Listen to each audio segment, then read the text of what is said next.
La cabra tira al monte y el ser humano tira al salseo. No hace falta ser un experto para darse cuenta de esto. Las noticias que corren como la pólvora suelen ser aquellas más sensacionalistas. Nos producen alguna emoción, nos impresionan. Tienden a la dramatización, la exageración y buscan llamar la atención a costa de todo. Lo vemos en los titulares de las noticias, ese clickbait, esos títulos morbosos que hacen que entremos a ver la noticia y luego nos tomen el pelo. Por no olvidar que hay gente que solo mira los titulares y esto crea también desinformación. También quiero mencionar que a veces los propios medios no utilizan fuentes fidedignas y la fuente de sus noticias es El Mundo Today. Pero también vemos como no solo en los medios sino también en redes sociales se observan este tipo de prácticas, estos hilos sensacionalistas para crear miedo. Y son este tipo de narrativas las que suelen llevarnos a esta desinformación. Y esta apelación a la emoción y esta sorpresa que provocan es lo que lleva a que la gente propague estos bulos. Te llega la típica cadena de WhatsApp y la compartes con tus contactos. Muchos de estos bulos, que pueden venir en un sinfín de formatos, imágenes, vídeos, etc., nos ofrecen una narrativa de causas y consecuencias, y la verdad que es algo que nos gusta, saber que alguien tiene el control de la situación, que tenemos a alguien a quien echarle la culpa.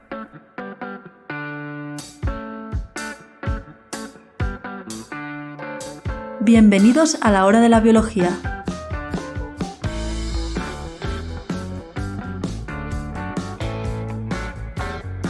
Buenas, bienvenidos al nuevo podcast La hora de la biología. En este podcast trataremos de comunicar de manera amena resultados científicos del campo de la biología. Pretendemos divulgar los últimos avances de la biología, pero también trataremos temas con cierta antigüedad siempre que nos parezcan interesantes. En un principio se trata de un podcast semanal, donde unos cuantos jóvenes investigadores nos reuniremos para comentar diferentes publicaciones científicas.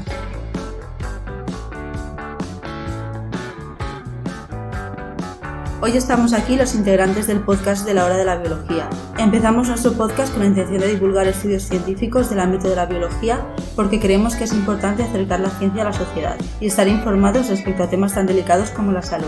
De momento somos 5 integrantes. Primero entraré a definir qué es un bulo. Según la RAE es una noticia falsa propalada con algún fin. Y si he dicho propalada no es un error, es una palabra que no conocía. Propalar significa divulgar algo oculto. Desinformar también se puede definir como dar información intencionadamente manipulada al servicio de ciertos fines. Hay ciertos fines detrás de estos bulos, al menos de sus creadores, porque sus secuaces simplemente puede que se lo hayan creído y por esto lo divulgan. Pero suele haber una gran proactividad en esta generación de bulos, y la gente suele crearlos por 2 motivos: dinero o ideología. En el caso del dinero tenemos, por ejemplo, la homeopatía, estas diluciones, este agua bendita que te venden estos gurús a precio de oro porque te van a curar un sinfín de enfermedades. Aunque también se forran vendiendo libros o haciendo charlas, etc. Y luego tenemos la parte de la ideología, conspiraciones como que el coronavirus fue creado por el gobierno chino. Muchas de estas cosas pueden hacer daño a la ciencia porque pintan a los científicos como seres malvados que han diseñado un arma biológica, pero los que buscan alimentar estos bulos al final buscan repercutir en las opiniones políticas. Y bueno, no voy a andar mucho en el tema de la política porque aquí hemos venido a hablar de ciencia. Hoy nos vamos a centrar en un tema nada trillado como es el coronavirus. Hablaremos de bulos centrados en el origen del virus, en diagnóstico, tratamiento y en prevención. Ojalá solo fuera simplemente agua bendita lo que venden estos gurús, chamanes, directores del movimiento anti la ciencia establecida hasta el momento que nos quiere engañar y matar. El problema es cuando lo que están vendiendo no es una homeopatía, no es un guisante disuelto en una piscina olímpica que luego te lo dan y te pueden curar del resfriado, sino, como creo que va a comentar, si no me equivoco, Samu Oriol más adelante, cuando lo que te están vendiendo es lejía en un tarrito y te piden que te la estés bebiendo para curarte de algo. Así que sí, aparte tanto del daño económico y social que pueda dar de estos movimientos, también es el daño en la salud de la gente que se los está creyendo. Sí, o gente que está abandonando la medicina tradicional por tomar este tipo de alternativas que o les hacen daño o no les hacen nada directamente. Pero bueno, sí, hoy hemos venido a hablar de ciencia y Noemí creo que nos puede ayudar un poco de ello. Noemí puede ayudarnos a hablar de ciencia hablando de los orígenes de estos bulos. Bueno, creo que ha hecho muy hype. Sí que es muy importante lo que ha comentado Elena de que existen muchos bulos, unos son peligrosos, otros, bueno, están ahí no tan peligrosos, pero siguen siendo mentira. Entonces, creo que esto también representa un poco el trabajo que supone la ciencia. No es un trabajo de meses o de años, no se tiene un resultado inmediato. Y es lo que estamos viendo, ¿no? Que se prueban tratamientos, que estos tratamientos se ve que no son tan eficaces como se tenían en un primer momento, etcétera. Que eso no es mentira, eso es verdad, pero que es un procedimiento. Y con respecto al origen del virus, lo que me gustaría comentar es que, bueno, de todos los bulos que hay, que son muchísimos, los he diferenciado como la creación de virus en el laboratorio, ya sea del gobierno que sea, y de esto hay dos teorías, ¿no? Una que fue fabricado, diseñado genéticamente como arma biológica, y el segundo fue que se investigaba del virus y hubo un escape de este virus. Cada teoría tiene su conclusión. Y el otro es el comentado movimiento 5G. Trata sobre que las ondas radiomagnéticas son capaces de transmitir el virus, aunque no sé muy bien cómo piensan ellos, cómo son capaces de transmitir el virus.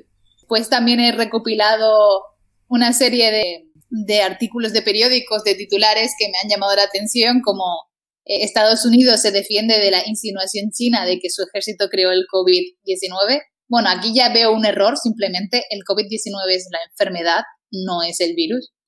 Así que también el titular está mal escrito, aparte de toda la teoría conspiranoica.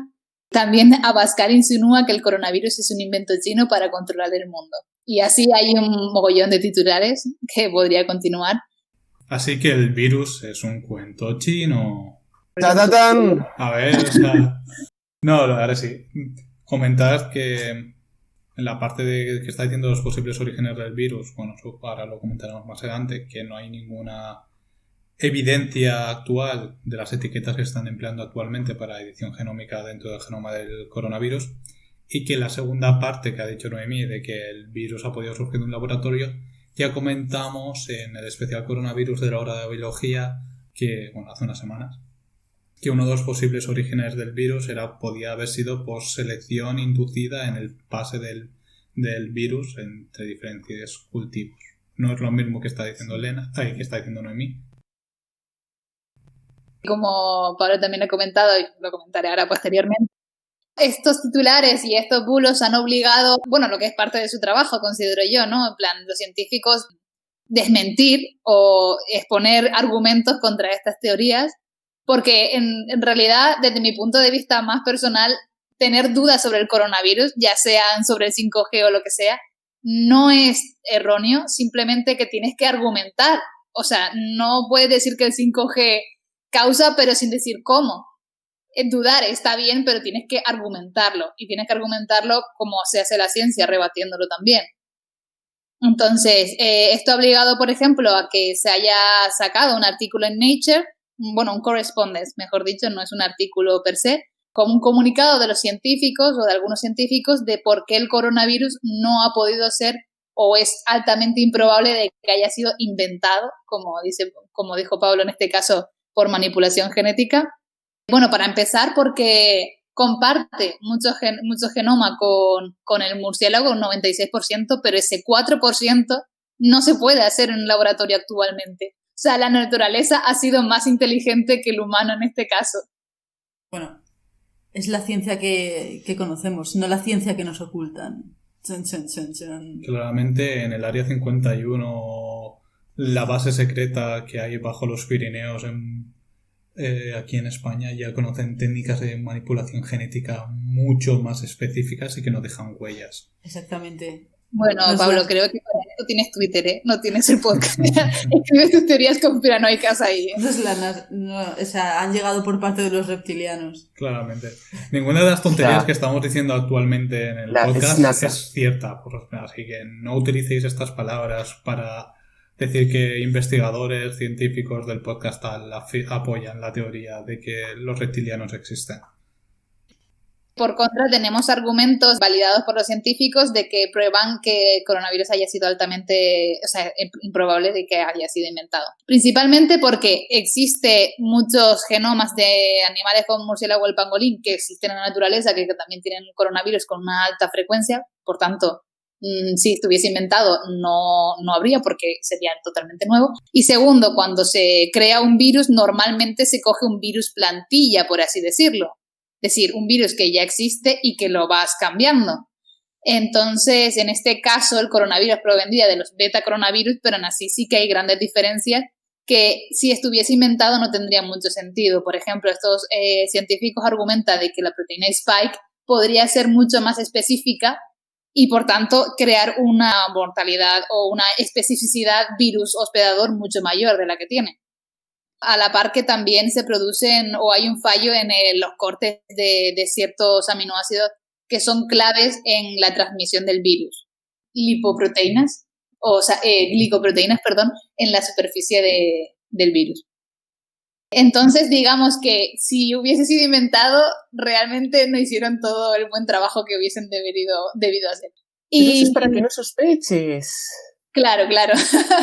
Y no solo eso, también como ya comentamos en el origen del coronavirus, que uno de los grandes cambios que presenta el SARS-CoV-2 frente a otros coronavirus es la adquisición de la región polibásica, que ya se ha visto que en el virus de la influenza aviar, cuando está sometido frente a una fuerte selección positiva, porque se encuentran en unas poblaciones muy densas, uno de los cambios que ya adquieren de forma natural y simplemente por presión selectiva es esta región polibásica que también presenta el SARS-CoV-2 actualmente. Por lo tanto, ya se ve que estos cambios de forma natural aparecen en otros virus similares al coronavirus. No es necesario que tengamos que acudir a un ser creador en este caso humano, que haya introducido estos cambios de forma artificial para conquistar el mundo. El doctor Fermis.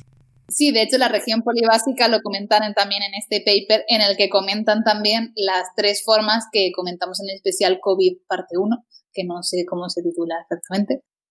Orígenes y estructura. En ese especial comentamos también las 3 teorías que hay para el origen del virus, que es la zoonosis, que se haya producido las mutaciones antes de la transmisión al humano. La segunda es que la zoonosis se transmitiese, o sea, que el virus pasase a humanos y ahí fuese la evolución, o sea, las mutaciones que evolucionaron para atacar más específicamente a humanos.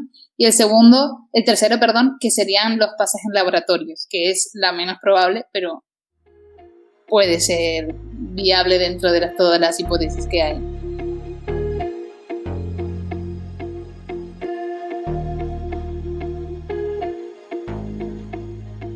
En este caso, si hablamos más del pase, por ejemplo, para lo que hemos comentado de la región polibásica, sí que tendría bastante sentido de que se pudiera adquirir simplemente por presión selectiva de pases. Pero obtener al mismo tiempo los cambios necesarios que aparecen en la región de unión al receptor, que es la proteína espiga, y además al mismo tiempo conseguir la región polibásica, es más improbable. Ahora, pero puedes hacerlo primero un pase para conseguir una cosa, poniendo una selección hacia cierta cosa, y luego con esos virus que hayas conseguido hacer otra segunda selección. Podría suceder, pero ya estamos siendo muy mal pensados. Y hay que ser muy mal pensados. O sea, es mucho Ten más... en cuenta de que también estamos viendo esto con respecto a los síntomas que tenemos ahora y cómo sabemos que funciona el virus ahora. Pero diseñar eso en mente a lo que puede pasar es muy complicado. Sí, o sea, no es lo mismo cuando ya lo tienes, el decir, podría hacer esto, que estar pensando, a ver cómo puedo hacer daño. Es mucho más difícil. Y en este caso estamos pensando, o sea, cuando hablamos de los pases, estamos hablando que no es de forma dirigida, simplemente sucedió al azar en los diferentes cultivos que estaban empleando los investigadores de Wuhan. O sea, las mutaciones suceden al azar, pero claro, puedes hacer que esta selección, que la naturaleza, o sea, lo que llamamos selección natural, puedes aplicar algo para aplicar una selección artificial, artificial. Pero también el proceso de cómo seleccionar, o sea, técnicamente y biológicamente es plausible, podría suceder, pero también, o sea, tienes que darle muchas vueltas también en plan de cómo tienes que dar muchas vueltas para decir cómo, o sea, voy a aplicar una selección artificial para que el virus adquiera alguna mejora para la infectividad de las células, pero después, ¿cómo seleccionas esas poblaciones víricas que han conseguido este cambio? Sería complicado. A ver, son los virus que se hayan podido reproducir son los que han podido entrar en las células humanas. Ya, pero es que vas a tener, como siempre, una población bastante diversa dentro de este cultivo bacteriano. Sí, no sería bacteriano. No sería bacteriano. Sería cultivo de células humanas, pero bueno. Es complicado. Y en el paper que comenté yo, por ejemplo, no decían que iba a ser debido a que con la idea de crearlo simplemente que por selección artificial de los cultivos que estás aplicando el ser humano al hacer los pases, sin dirigirlo nada, podían adquirir este tipo de mutaciones. Pero bueno, como ya comentamos en su día, es más que más plausible que el virus de pangolín, que ya poseía uno de los cambios que era necesario para el paso de la zoonosis, consiguiera finalmente la región polibásica. Pero bueno, tampoco estamos refutando bulos, mejor... Sí, mejor no alimentar los bulos. O sea, sería plausible, pero sería muy complicado y también sería, o sea, ser muy mal pensados cuando realmente puede ocurrir una zoonosis, que es lo más sencillo. O sea, lo más parsimonioso, por decirlo de alguna manera. Y también tirando sí, a la mala idea, digamos que, o sea, necesitas el virus plantilla, como dije, pero hay muchos virus plantillas mucho mejor que el coronavirus, capaces de matar mucho más y también camuflarse mucho mejor. Entonces, de tú crear un arma biológica no coges el coronavirus como base.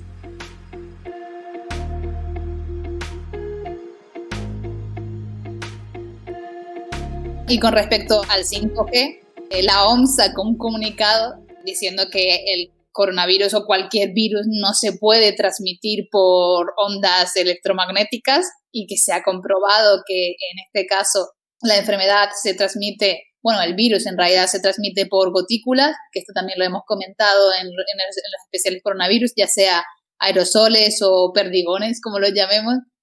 O sea, aerosoles es una cosa y perdigones es la otra, que sonó como si fuese un sinónimo. Entonces, digamos que están haciendo esa función de que tanto científicos como entidades internacionales, gubernamentales y demás hagan ese trabajo de recabar la información y desmentir también esos bulos.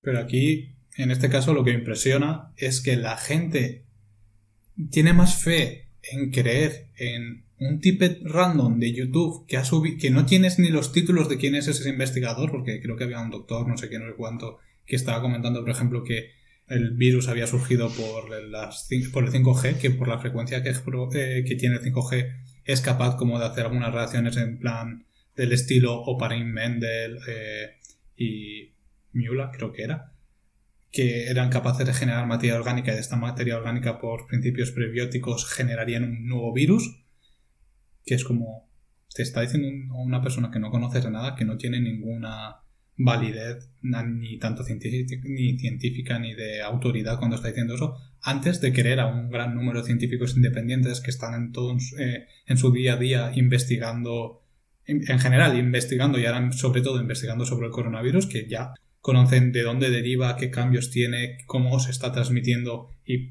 más o menos el porqué del coronavirus, y entidades gubernamentales de ámbito mundial, como es la Organización Mundial de la Salud. O sea, mejor creer a alguien que no conoces nada de él que a alguien que tiene una validez a la hora que está diciendo. Aquí ya no estamos hablando de que todas las medidas y todos los comunicados que hayan tomado tanto a nivel científico los investigadores independientes y la OMS hayan sido lo más acertado del mundo, pero bueno, en ese sentido es no sé, mejor creer en alguien que sabes que puedes creer en él que en alguien que no tienes ni idea de quién es, no sé. El problema aquí radica en lo que comenté anteriormente, que la gente quiere una causa ya y una solución ya. Y el problema está en que crear datos que hacen los científicos requiere tiempo. Crear un bulo no, crear un bulo es meterte en internet e inventarte cualquier cosa. Entonces, en tiempo, los bulos salieron antes. Y la gente se creyó eso pues porque no tiene base científica, porque de hecho también leí por ahí, pero no me he metido porque no es mi tema, pero tiene sentido que el 5G no son antenas, por tanto no tiene sentido que quemes una antena cuando el 5G no es una antena. Sí, pero ahí también tiene mucho que ver lo típico de la transmisión oral, cómo funcionan los bulos, ¿no? Que es como, bueno, bulos o la transmisión del conocimiento, entre comillas, desde los albores de la humanidad, ¿no? Alguien te lo cuenta a ti, tu primo, tu tía, tu madre ha leído no sé qué, te cuenta a ti y así empiezan las cadenas de transmisión de bulos. Pero eso, que yo creo que, claro, crear ese conocimiento en el laboratorio hago un experimento hoy, me sale, no me sale, mañana lo replico, porque esa es otra que también hemos comentado. En la ciencia se basa en la reproducibilidad, o sea, no te vale con hacer un experimento una vez y que te salga bien. Todo el mundo tiene que ser capaz de replicarlo. Entonces, eso lleva tiempo y, claro, y eso se está viendo ahora. Entonces, el tiempo yo creo que es lo que ha hecho que los bulos Y sobre todo las medidas tardías. No solo eso, también por ejemplo en uno de los papers que estaba leyendo yo, que era la que empleaban teorías de grafo para modelizar los bulos del 5G coronavirus en los tweets de Twitter, comentaban que también una de las que daba pie a la facilidad tan rápida como la capacidad viral que tienen los bulos de transmitirse es el formato en que lo aparecen. Normalmente son tweets muy cortos, son cadenas de texto que se envían por WhatsApp muy cortos, con mucha información resumida, cosas muy bonitas que también dicen, o que finalmente son vídeos muy cortos, que es una persona científica que se las da de científico diciendo barbaridades, pero bueno, esos formatos que son de vídeos de minutos, algunos ni llegan, o cadenas de textos muy cortos con mucha información condensada y que es agradable de ver, por decirlo de una forma, o sea que es golosa en plan las barbaridades que dicen, es mucho más fácil de leer por los muggles, público en general, más que la forma en que tienen los investigadores de transmitir su información, que finalmente, o sea, son papers que son difíciles de leer para la persona que no está adaptada a leer papers científicos, o libros de divulgación que finalmente van a tomar más gente que tiene un conocimiento ya en ese ámbito que personas muggles que no tienen. Eso también facilita la viralización de los bulos. Es por eso la importancia que tienen canales de divulgación científica como puede ser de Datum Blog, La Gata de Rodinger, Coffee Break, que es a nivel de podcast, o los libros o sea, toda la labor de los divulgadores científicos para dar a conocer la ciencia a los laboratorios. Es como una forma de combatir estos bulos. Conclusión. Los científicos necesitamos gente de marketing. Tal cual, o sea, necesitaríamos una asignatura en cuarto de carrera en marketing de divulgación científica, cómo transmitir tus resultados y cómo consigues financiación. Porque al final también es eso, o sea, si tú tienes, por ejemplo, si tienes una fuerte base de divulgación científica, por ejemplo, la Asociación Española de Investigación contra el Cáncer, bueno, ¿no? En eso, AECC. sí, la Asociación Española contra el Cáncer. La Asociación Española contra el Cáncer, AECC, trabaja muy bien esto, la verdad, o sea, facilita mucho que las cosas, la labor investigadora que se está haciendo con sus fondos en los laboratorios, por ejemplo, ahora me viene a la cabeza en la CE, bueno, no, creo que era el IVO, bueno, da igual, trabaja muy bien permitiendo que las labores de investigación que están financiando con sus fondos luego se vendan bien, o sea, enseguida sale yo qué sé, en Antena 3 o en la tele, en los periódicos, ellos mismos en sus redes sociales, tal investigadora que está trabajando con una fuente, una beca de la financiación de la Asociación Española contra el Cáncer, ha desarrollado un método para la detección de no sé qué. A ver, pero esto es lógico porque la gente que da dinero a este tipo de asociaciones quiere ver que luego hay una repercusión y que se ha utilizado el dinero para hacer investigaciones. Sí, por eso le dan tanto bombo. Sí, pero es que los investigadores normales también deberían darle mucho bombo a las cosas que descubren. Sí, pero así facilitas primero no lavar la imagen, pero mejorar la imagen que tiene la ciencia en la sociedad española, y luego que si has visto que por dar €1 al salir del Mercadona a una señora que está ahí con su huchita en plan, esto es para la Sociedad Española contra el Cáncer, dices, hostia, pues, ¿por qué no? Voy a darle las vueltas, los 57 céntimos que me han sobrado de la barra de pan, pues, para investigar la ciencia. Que tampoco decimos que la ciencia española se tenga que financiar simplemente con las sobras de la compra del Mercadona. O sea, ahí ya todo el gobierno español debería reestructurar la financiación que tiene España, pero bueno.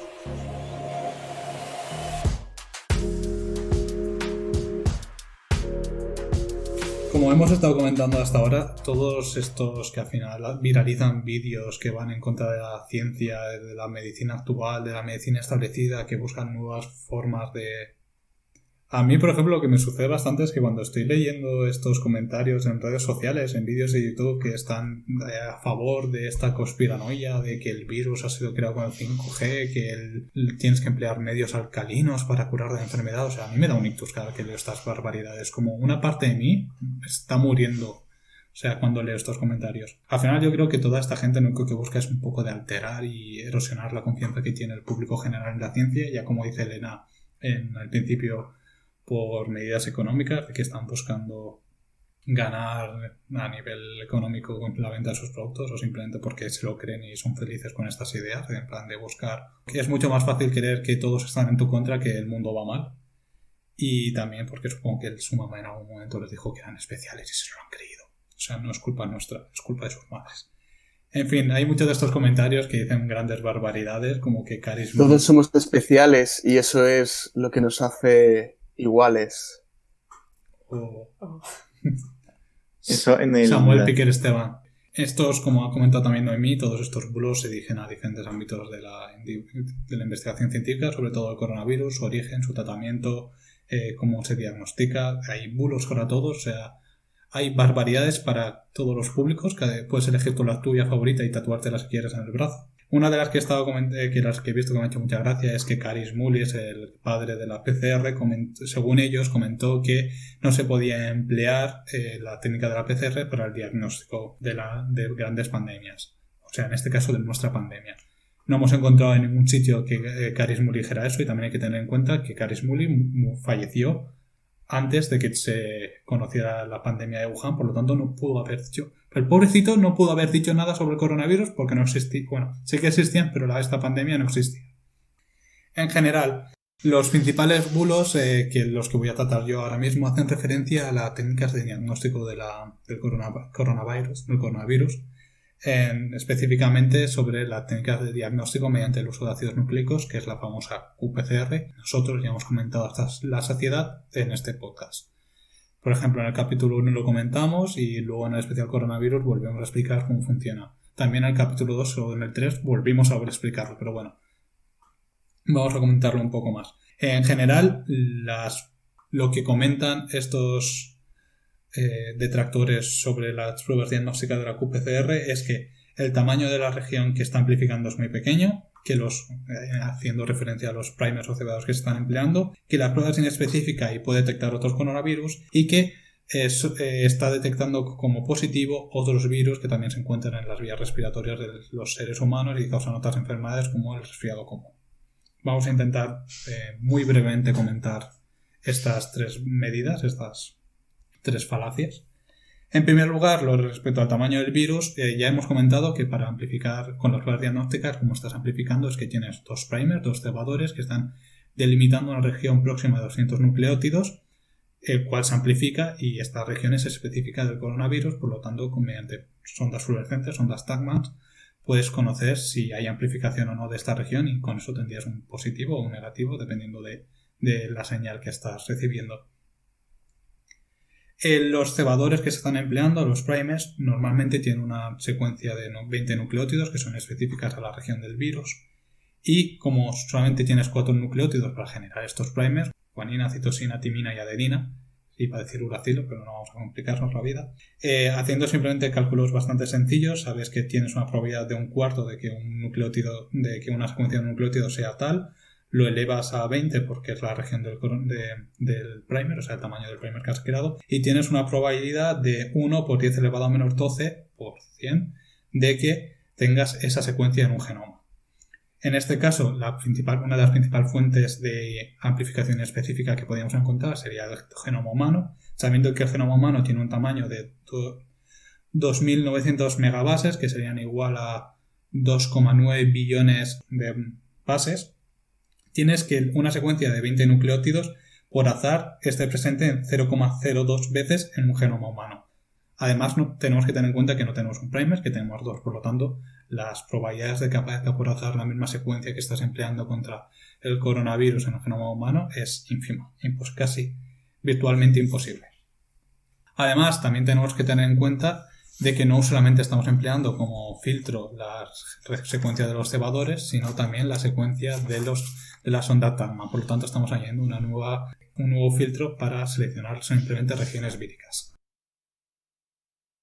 Los detractores comentan que tenemos 50.000 millones de coronavirus en el ser humano y que por lo tanto la PCR amplificaría cualquiera de esto y daría un gran número de falsos positivos. En fin, ya estamos hartos de escucharlo. Hay que tener en cuenta que los investigadores, cuando diseñaron los primers, buscaron regiones que fueran específicas del coronavirus. En este caso, los primers, los cebadores que están empleando para el diagnóstico, usan la proteína de la espiga, la proteína de la nucleocápside y la proteína de la replicasa, si no me equivoco. Estos investigadores se descargaron más de 700 virus relacionados con el coronavirus para hacer el diseño de estos cebadores, alinearon la secuencia y en este caso no podéis ver la imagen que estoy viendo yo, pero se ve perfectamente que el único virus que alinea perfectamente un 100% los primers con la región del virus, o sea, los primers con la región del virus es la del coronavirus de Wuhan, y que todos los demás 700 virus que también son relacionados con el coronavirus tienen una identidad de secuencia ínfima, por lo que sería muy poco probable que hubiese una amplificación inesperada. Esto también luego lo comprobaron mediante PCRs con diferentes aislados y vieron que todos andaban negativos. Y finalmente estos mismos investigadores que diseñaron los primers para la detección del coronavirus pidieron muestras a diferentes biobancos, como puede ser el biobanco de Alemania, también un biobanco de unos hospitales de Reino Unido y del Hospital de la Caridad de Hong Kong, donde tenían más de 198 muestras tanto de esputo como de saliva como de sangre de pacientes que habían sido infectados con diferentes virus. O sea, intentaban recoger todos los virus típicos que puedes encontrar en las vías respiratorias de humano, como puede ser la gripe, que si no me equivoco está causada por la influenza, y probaron estos 3 primers, o sea, estos 3 pares de primers que estaban empleando para el diagnóstico del COVID, para ver si tenían señal inespecífica, y vieron que las 198 muestras que recogieron de diferentes biobancos tuvieron resultados negativos, que era lo que esperar, porque ninguno de ellos estaba infectado con coronavirus. También sí, o sea, tienen un control positivo con coronavirus para ver que la PCR estaba yendo bien. O sea, eso está claro que en la metodología propia de los laboratorios ya lo tienen recogido. En fin, como resumen de mi parte, comentar que los cebadores que se han elegido para el diagnóstico del coronavirus son específicos del coronavirus, que han sido desarrollados pensando en que tienen que ser específicos en coronavirus, y ha tenido un proceso de validación para saber que son específicos del coronavirus y no de otros virus. Y como pequeño inciso, ya decir que en el caso de que hubiese una amplificación inespecífica de otras regiones, que por ejemplo que fueran de humano, si mapearan completamente 100% con genoma de humano, significaría que todos seríamos positivos, no tendrías ningún negativo, todos seríamos falsos positivos, y en el caso de que fuera inespecífica simplemente estaría añadiendo más ruido, y al añadir más ruido lo que tendrías es un diagnóstico, un falso negativo, no un falso positivo. Y con esto ya dejo a mi compañero Samuel que continúe hablando de bulos en el tratamiento y prevención del coronavirus, no me equivoco.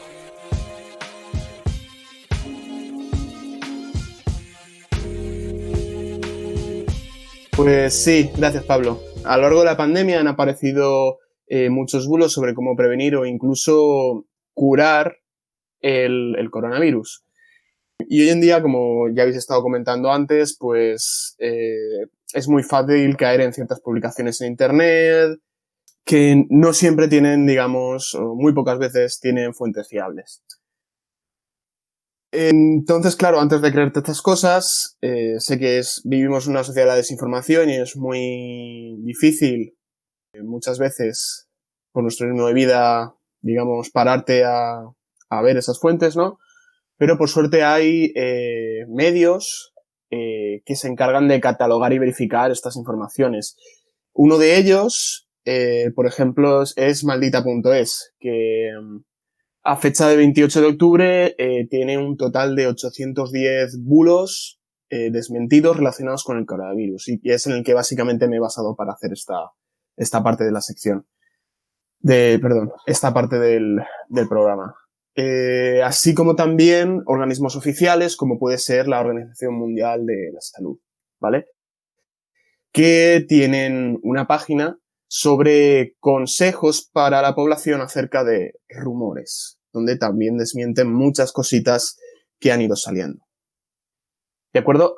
Uno de los bulos que con más fuerza ha salido y que también es preocupante sería el del clorito de sodio, como supuesto método de prevención o incluso como cura del coronavirus. ¿De acuerdo? Hay gente que ha promocionado y que está promocionando el clorito de sodio o productos similares basados en él, como la solución mineral milagrosa, que, bueno, dime de lo que presumes y de lo que careces, ¿no?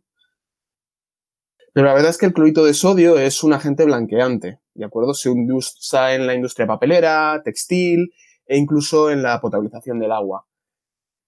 Básicamente, los que lo promocionan dicen que, bueno, que destruye patógenos, protege tus células, refuerza el sistema inmune y te lo venden como una cura para todo, básicamente. Desde enfermedades de cualquier tipo, ya sea la malaria, el cáncer y ahora, como no, pues también el COVID-19. Pero la verdad es que simplemente no hay evidencia científica de estos efectos milagrosos que ellos atribuyen. Normalmente, además, se toman te lo suelen indicar para que te lo tomes con un ácido suave, como puede ser algún cítrico o vinagre, lo que acaba generando, en último caso, el dióxido de cloro en estado gaseoso. Tanto el clorito de sodio como este otro agente son elementos que, por ejemplo, encontramos en la lejía. De hecho, hay gente que ha llamado a todo esto como una especie de lejía gourmet, por así decirlo.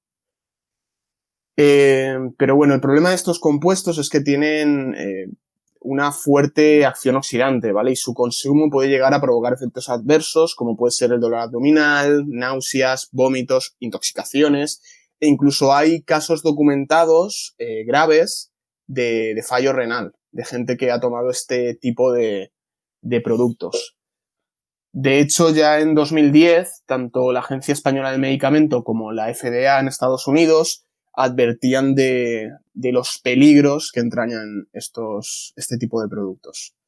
Y al final es un poco, pues, lo que decía Elena. Ya, pero es lo que también estamos comentando. La clásica homeopatía, lo bueno es que no te va a hacer nada. O sea, lo único que va a tener es efecto placebo. O sea, te están timando, sí, eso hay que asumirlo, pero al menos que sea algo muy grave, y si es algo muy grave, seguramente vayas a un médico, por suerte. Esperemos. No te va a hacer nada, o sea, como mucho si eres diabético y te tomas una pastilla de homeopatía, pues bueno, te va a dar un pico de azúcar. Pero sí. Lo malo de estos casos es que sí que son tóxicos, es decir, claramente la lejía es un desinfectante perfecto, o sea, por ejemplo, en algunos tratamientos cuando vas a hacer microscopía de electrónica de barrido, utilizas la lejía para cargarte, eliminar toda la materia orgánica que hay en tu placa, para que solo se te quede el recubrimiento de oro o de hierro con el que vas a hacer la microscopía. Es porque es muy buen oxidante, como dice Samu, y mata, o sea, deshace toda la materia orgánica. Pero claramente es un buen desinfectante para superficies, no para tu cuerpo, que está hecho de materia orgánica y no quieres que te deshaga tu cuerpo, o sea, no estás buscando eso. Si eres un cyborg, puede que esté bien. Sí, si fuera un cyborg, igualmente una ducha de lejía para desinfectarte sería perfecto, pero si no eres Robocop, por ahora no lo hagas. Y encima creo que Robocop tiene parte orgánica. No, lo que sí que igual acabarías pareciendo el ruso de Rocky, no sé, muy rubio. Lo que sí que hay que tener en cuenta que, por ejemplo, cuando la típica que mezclas lejía y amoníaco en el mismo recipiente y te pega una bufada de gases tóxicos que te deja atontado, eso es el cloro. Y eso es lo que se está liberando en tu cuerpo cuando estás bebiendo lejía. O sea, simplemente aparte que a lo mejor te vaya a hacer una úlcera, te vaya a quemar por dentro, vas a tener muchos problemas, también se va a liberar clorogas, que es tóxico. Así que mejor evita tomar lejía. La hora de la biología no recomienda el consumo de lejía. Para que os hagáis una idea, el gas cloro se considera un arma química y está prohibido utilizarlo en guerras. Así que no es buena idea utilizarlo en medicina, como puedes suponer. Y sí, o sea, lo que también quería comentar es que todos estos vendehumos, estafadores que venden este medicamento mágico que es la lejía diluida, es porque las actuales farmacéuticas, industria médica actual, no quiere que lo conozcas porque, o sea, sí puedes curar enfermedades tan complicadas como puede ser el autismo, el cáncer o el coronavirus con lejía, no estarían ganando todo el dinero que ganan con sus fármacos. O sea, no te quedes conmigo. O sea, si de verdad esto fuera cierto, la industria farmacéutica ya tendría 50 variantes de este método con diferentes sabores, con diferentes concentraciones específicos para cada dolencia y se estarían forrando. O sea, claro que explotarían este conocimiento popular del cloro y la lejía si de verdad funcionara. O sea, van a perderse una oportunidad de volverse dedos curando enfermedades tan jodidas como son el cáncer o como es el autismo o como es el coronavirus.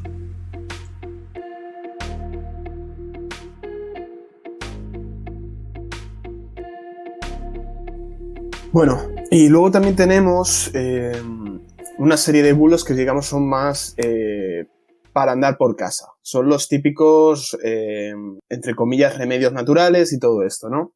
Por ejemplo, en las redes han ido circulando bulos como que si bebes mucha agua o haces gárgaras con agua tibia y sal o vinagre, pues eso también previene la infección del coronavirus, ¿vale? La gente básicamente salió como una imagen en redes que lo que te decían es que, claro, que antes de llegar a los pulmones, pues el coronavirus permanece en la garganta durante días y que, claro, es en ese momento cuando la gente empieza a toser, le duele la garganta y todo esto, ¿no? Y que si te haces, y claro, como está ahí antes de llegar, ¿no? Que si te haces gárgaras con agua tibia y sal, pues te cargas el virus. Pero esto es un bulo, esto de nuevo es un bulo. ¿Vale? De hecho, hay declaraciones de la OMS que dicen que no hay evidencia de que enjuagarse la boca con una solución salina proporcione protección frente al coronavirus.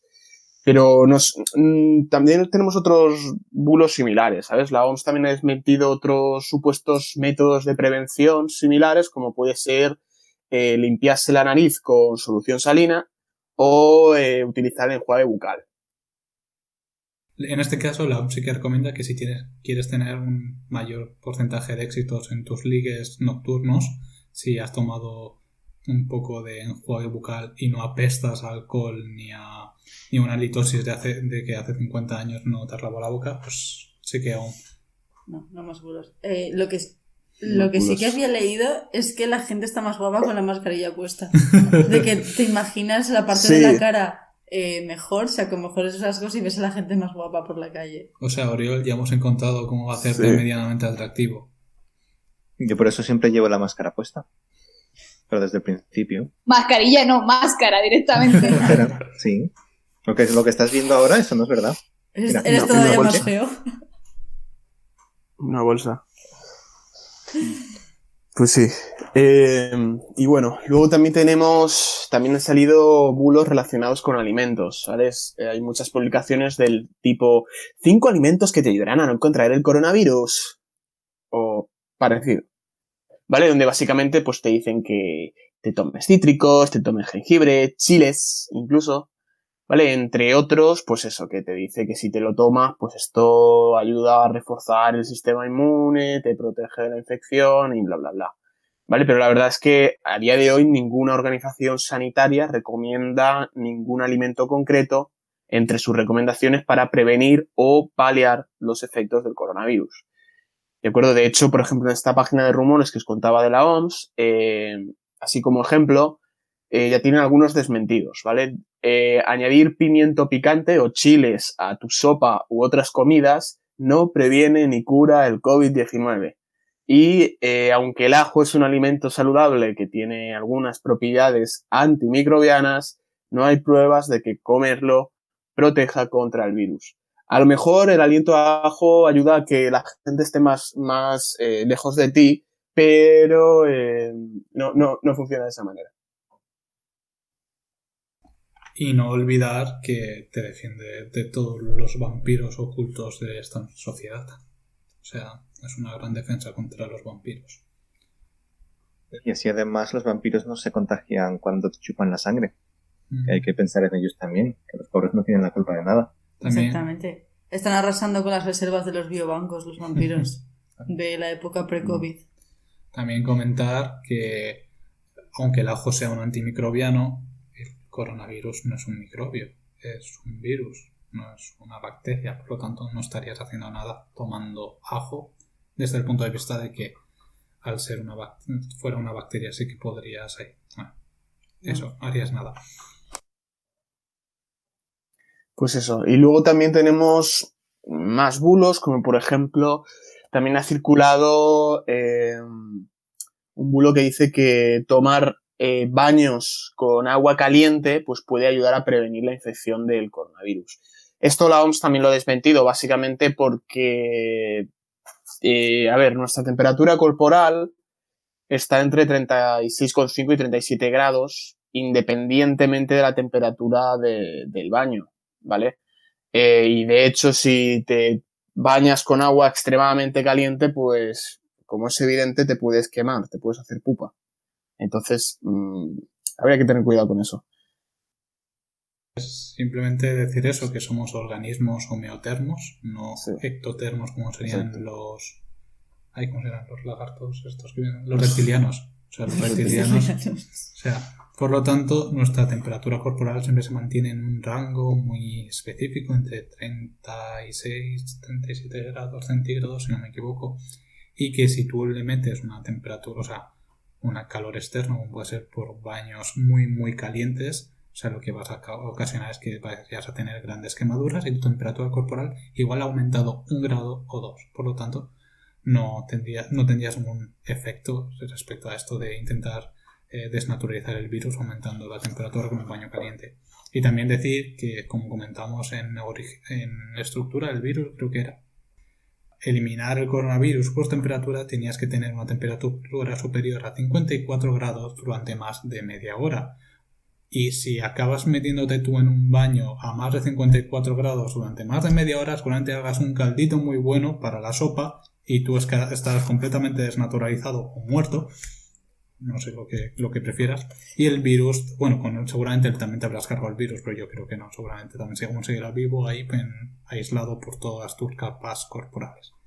Y bueno, estos son solo un ejemplo de los bulos que podemos encontrar, pero la verdad es que hay muchísimos más. Y si os interesa esto, lo que os recomiendo sobre todo es eso, que siempre intentéis buscar fuentes oficiales y medios especializados en digamos, contrastar y desmentir bulos, como puede ser esta página que os comento de maldita.es. Y le doy el paso a el bueno de Oriol, que va a hablarnos sobre más cositas y bulos del coronavirus.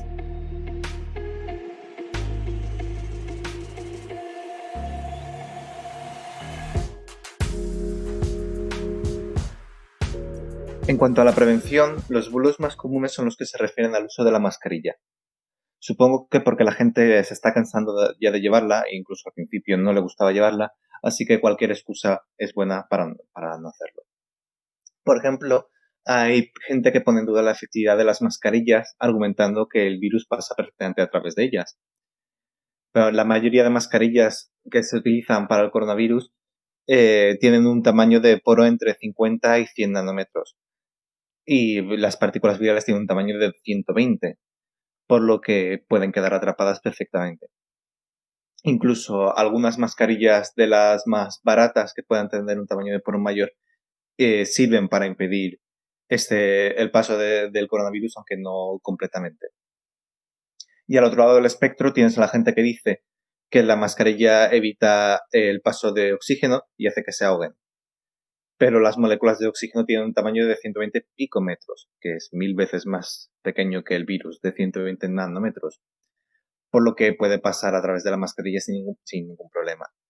Y el CO2 igual, el CO2 es básicamente el doble de grande que una molécula de oxígeno, así que también puede pasar.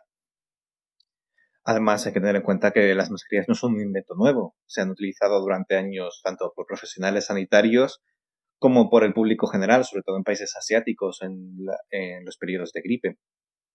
Y si de verdad no funcionaran, o si provocaran hipoxia porque no dejara pasar el oxígeno, se habría descubierto hace mucho, mucho tiempo. Así que no tiene ningún sentido pensar que las mascarillas no son efectivas. Sí, si eso fuera cierto, supongo que las típicas operaciones de, yo qué sé, por ejemplo, de que le están poniendo una prótesis de rodilla o a corazón abierto, que suelen durar 6 horas y está ahí el cirujano con la misma mascarilla durante 6 horas, o sea, cuando ya 2 o 3 cirujanos después de, no sé, 20 minutos de operación con una mascarilla habría caído fulminado de hipoxia, pues se habrían empezado a eliminar las mascarillas del uso comercial. Pero como no ha pasado, que aguantan perfectamente esas 6 y 12 horas, suponemos que son, o sea, que no tienen ningún peligro. O sea, aguantan todas las horas que le pongas. Ahogarte no vas a ahogar. Sí. Otra cosa es la efectividad de la mascarilla. Sí, eso sí que es cierto, porque ya las gotículas de agua... Bueno, pero sí es otro tema completamente diferente. O sea, no te vas a morir de hipoxia, o sea, no vas a... A no ser que te tragues la mascarilla.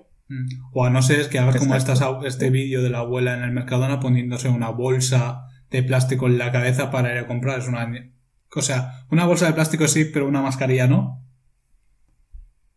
Sí, bueno, yo obviamente estoy hablando de mascarillas homologadas. Si utilizas cualquier cosa no oficial, los riesgos hacia tu persona, no sé, nadie se responsabiliza.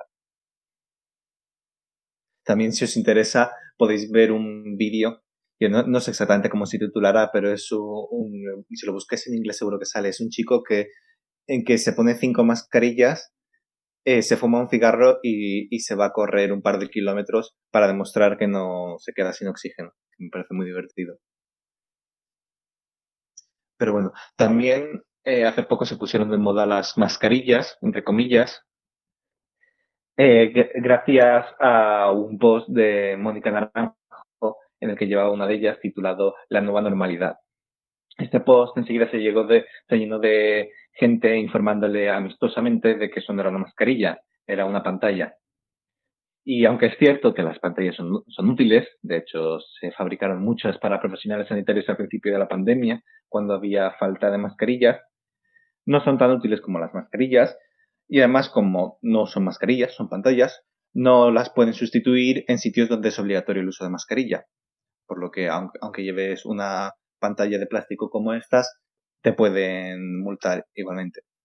Al menos esta mascarilla era de las que están abiertas por abajo, que al menos tiran el virus hacia abajo. También he visto algunas que están abiertas hacia arriba, que lo que me parece es que sirven para distribuir las partículas virales en todas direcciones, como si fuera un aspersor. Mucha gente que quiere utilizar estas pantallas o mascarillas no oficiales las defiende nombrando todas las normativas europeas que cumple, la ISO 9001, la ISO 13458, cosas así. Pero esas normativas no significan que sirvan para el coronavirus. Simplemente significa que la Unión Europea reconoce que están fabricadas correctamente. Y si se venden en Europa, tienen que tenerlos, así que no es nada especial. Para que te hagas una idea, la mayoría de guantes de látex tienen estas normativas, algunas gafas de sol que se pueden utilizar para soldadura o cosas así, tienen esta normativa, así que no es nada especial de coronavirus. Para que una mascarilla se pueda utilizar en público, siendo las normativas de obligación de llevar mascarilla, tiene que estar aceptada por la organización gubernamental que la propone, ya sea el Estado o regiones en algunos lugares. En general, estas recomendaciones siguen las directivas de la OMS, así que si la OMS no te dice que puedes usarla, no puedes. Además, no sirve que no te digan que esa mascarilla no es aceptable. Tiene que decir explícitamente que sí que lo es. Muchas mascarillas nuevas no están reconocidas todavía, así que no se pueden utilizar. Pero cuando la OMS las reconoce, ya se pueden utilizar. Por si a alguien le interesa, hablando de mascarillas de plástico, hay una mascarilla de plástico homologada por la OMS, transparente, la LEAF se llama, que la opción más barata cuesta $90. La Leaf Pro Plus cuesta 260, así que para que os hagáis una idea si queréis una mascarilla de plástico. También otras mascarillas que no están reconocidas son todas las mascarillas caseras que empezaron a aparecer en vídeos tutoriales y cosas así en YouTube. Muchas estaban hechas de punto o de papel higiénico. Yo estoy seguro que la falta de papel higiénico que sucedió al principio de la pandemia fue en cierta medida por eso. Obviamente ninguna de estas mascarillas está reconocida por la OMS, porque están fabricadas en casa. Hablando de vídeos tutoriales, también se pusieron de moda los vídeos que explicaban cómo fabricar gel hidroalcohólico. Y aunque no se puede considerar un bulo, porque no estaban realmente intentando propagarlo, sí que muchos de esos vídeos están plagados de errores. Los vídeos más populares utilizaban gel de aloe vera para simular la parte de gel y luego añadían un chorrito de isopropanol para la parte de alcohólico. Con esto lo único que consigues es gel de aloe vera que escuece en las heridas si tienes. Como a lo mejor sabréis, la OMS recomienda utilizar alcohol al menos al 70%.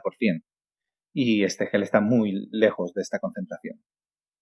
E incluso en los vídeos que intentaban hacerlo bien, se podían encontrar algunos que mezclaban alcohol al 70% con gel de aloe vera, con lo que consiguen una concentración final inferior. Pero bueno, conozco a gente que después de acabar una carrera como la nuestra todavía le cuesta calcular diluciones, así que no se les puede echar tanto la culpa. Otra cosa que me he dado cuenta, que no es tampoco un bulo, un mito, sino algo que la gente hace mal en general, es al desinfectar con alcohol, por ejemplo en bares, al cambiar clientes, echan alcohol con spray y lo pasan un trapo. Para que el alcohol elimine adecuadamente el virus, tiene que estar en contacto con él durante 2-3 minutos, según la mayoría de estudios, por lo que no hay que quitarlo inmediatamente, es simplemente algo a tener en cuenta.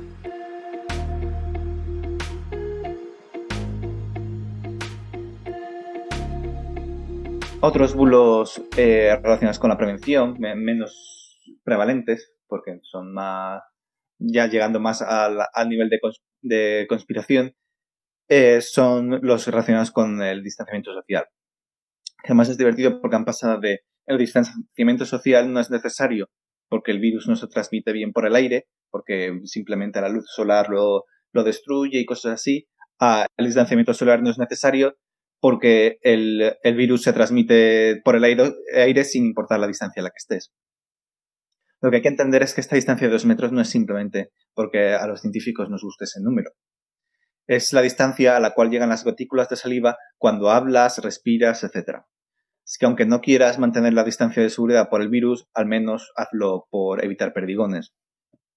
La segunda versión, la de que da igual la distancia a la que estés, nace del descubrimiento de que el virus también se puede transmitir por aerosoles, que pueden permanecer en el ambiente incluso horas después de que haya estado la persona infectada y se pueden mover por corrientes de aire.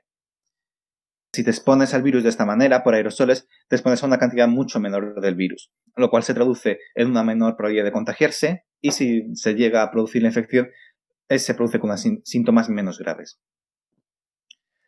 Por último, hay que mencionar el mito de que simplemente no hace falta prevenir el virus y lo mejor es dejar que todo el mundo se infecte y para conseguir inmunidad de rebaño. Su argumento es que el virus no es tan grave y que la mayoría de la población sobrevive.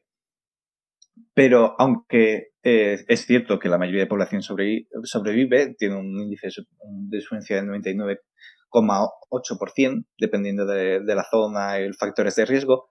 Para que os hagáis una idea, si de verdad dejáramos que el virus expandiera a toda la población humana, se estima que el número de muertes ascendería a 50 millones.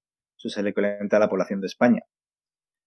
Y el número que quedarían con secuelas a largo plazo, ya sea respiratorias, cardiovasculares, neurológicas, todo eso lo mencioné en el especial de coronavirus que hicimos. Todas estas secuelas ascenderían a 350 millones, que es el equivalente a la población de Estados Unidos, más o menos.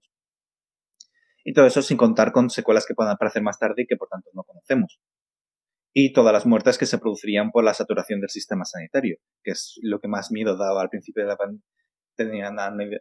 la pandemia, que era que si se llenaban las UCIs, no habría suficientes camas para atender a gente que lo necesitaba por accidentes de tráfico o cualquier cosa. Os daréis cuenta que en esta parte de prevención no hemos mencionado los mitos sobre vacunas, pero creo que ya hemos oído hablar suficiente sobre los antivacunas y no hace falta repetirlo.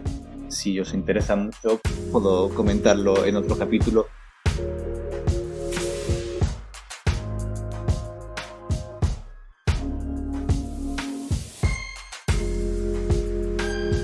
Para concluir, me gustaría resaltar el papel que tienen las redes sociales en la propagación de los bulos.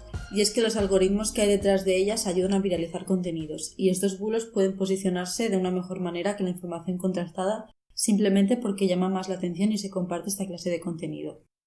Pero últimamente, a raíz de la pandemia, hemos visto cómo las redes sociales han tratado de eliminar la información no oficial. De la misma forma, los buscadores, si pones en Google coronavirus, no te lleva a páginas web pseudocientíficas. Lo primero que te sale son portales gubernamentales. Y llegado a esto nos podríamos preguntar, ¿por qué estos cortafuegos en redes sociales no se han puesto antes?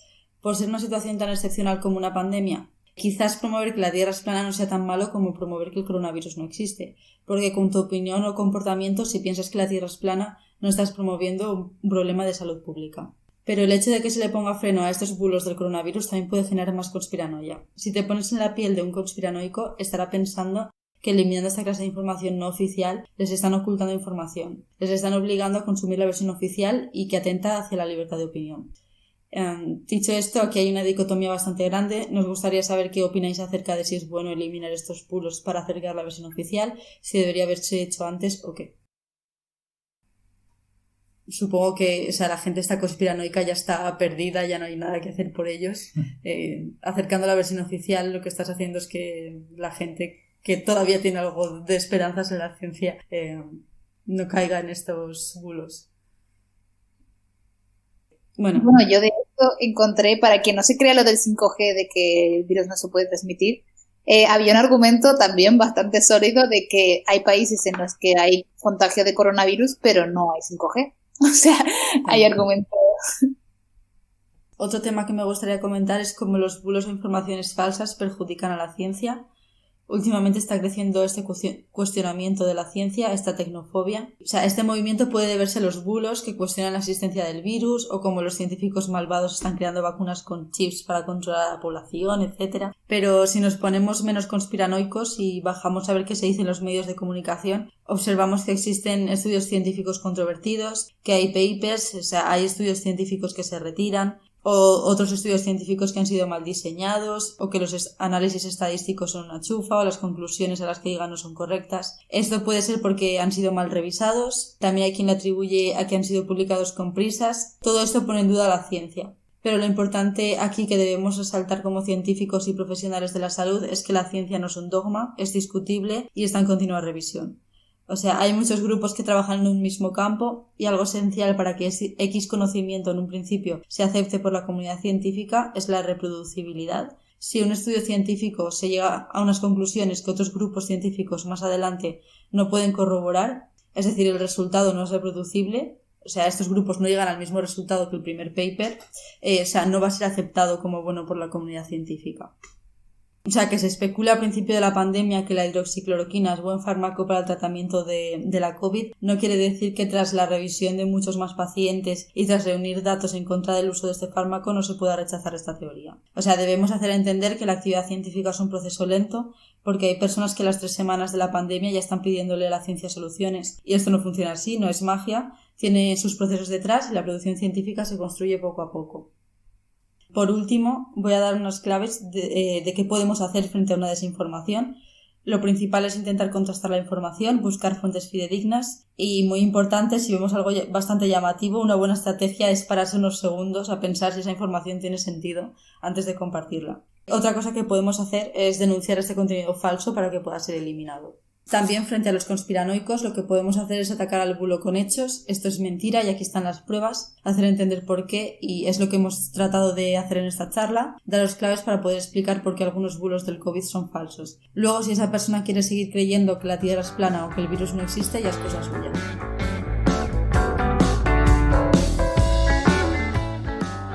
Y hasta aquí el capítulo de hoy de La Hora de la Biología. Muchas gracias por escucharnos. Nos despedimos no sin antes decir que puedes suscribirte, es totalmente gratuito, y si tienes alguna duda o sugerencia puedes dejarnos un comentario o si lo prefieres puedes enviarnos un correo electrónico a lahoradelabiología@gmail.com. Os recordamos que el nombre de los artículos comentados los puedes encontrar en la descripción del capítulo.